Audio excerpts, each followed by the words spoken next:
5 seconds.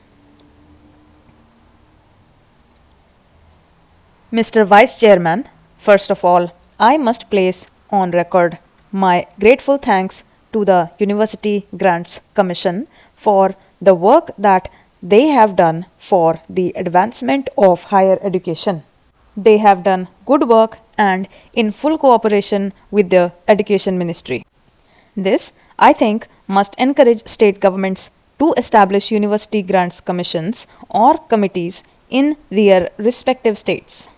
What the country needs most is the coordinated efforts of the autonomous university grants commissions working in harmony with the state governments and university authorities. Coordinated efforts are needed to bring about certain uniformity in the standards of the university education.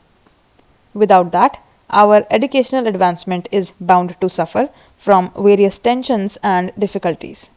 I do agree with my friend that the annual report under discussion is rather a dull report.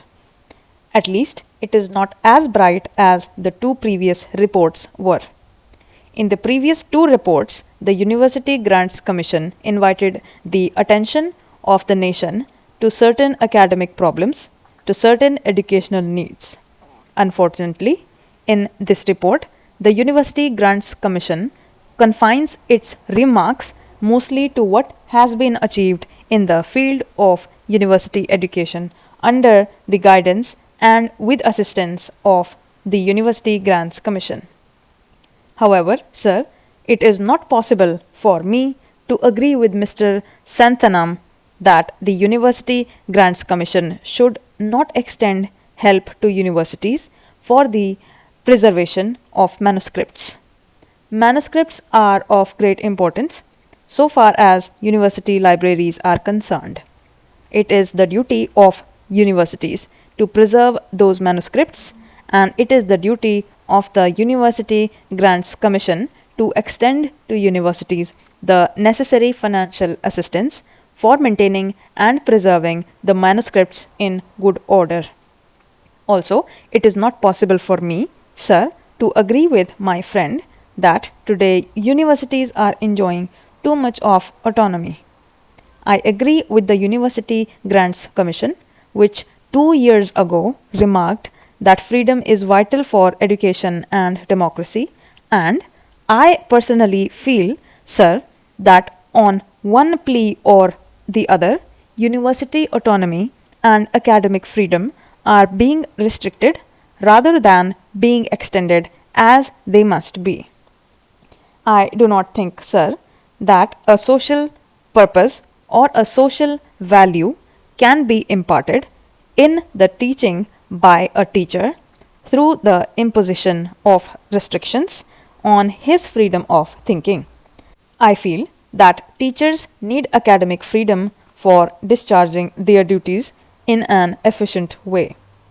If we take into consideration the affiliated colleges, we will notice that the teachers are subjected to such humiliating conditions that it is not possible for them to discharge their duties to their students, to impart to their students any sense of responsibility or any moral values in their lives. I, therefore, sir, feel that it is necessary to be more careful about the preservation of academic freedom to teachers. Sir, we are grateful to the Education Ministry and to the University Grants Commission for upgrading the salaries of teachers in the central universities. Yet, a great disparity prevails in the salaries of the teachers of central universities and state universities and affiliated colleges, and this disparity is causing a lot of heartburning and a lot of difficulties. As one connected with education, I may say that there is not such a marked difference in the quality of teachers serving in the central universities and in the state universities and in affiliated colleges as to justify the great disparity in the salaries of teachers of these institutions. I feel, sir, that we must keep in our mind the remarks of the University Grants Commission made in their annual report with regard to teachers' salaries. We are not only to provide adequate salaries to teachers of affiliated colleges, but also to teachers of secondary schools. We must remember, sir, that a great majority of students study in affiliated colleges, and the quality of education is largely determined by the quality of work that is done in affiliated colleges. For improvement in the quality of teaching, improvement in living conditions is also very necessary. The University Grants Commission has invited our attention in its report to the appalling conditions in which teachers have to live.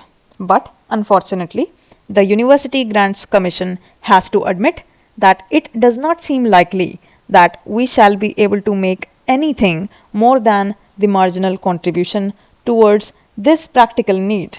I feel that the University Grants Commission should pay more attention to the solution of this problem than has so far been paid by it and the Education Ministry, and that the government should not grudge funds to the University Grants Commission for making adequate arrangements for improving living conditions of teachers who are expected to train the citizens of the country.